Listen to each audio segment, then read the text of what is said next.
Hem aplegat ja el mes de març, un mes ple de celebracions, falles, Setmana Santa, Pasqua, Sant Blai, però no podem oblidar que és el mes de la dona. Com tots sabeu, el dia 8 de març es celebra el Dia Internacional de la Dona. Per aquest motiu, des de la Regidoria d'Igualtat, hem organitzat una setmana plena d'activitats, la setmana del 4 al 10. Activitats per a totes les edats.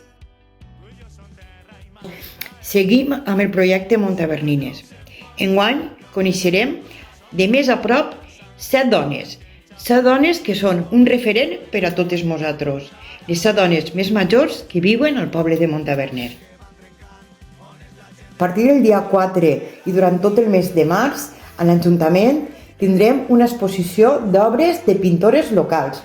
Amparo Vidal, Paquí Tormo i Sandra Tormo exposen les seves obres per a que tots les disfrutem. Desitjar-vos que passeu un bon mes de març, que tingueu unes molt bones celebracions i feliç Dia de la Dona!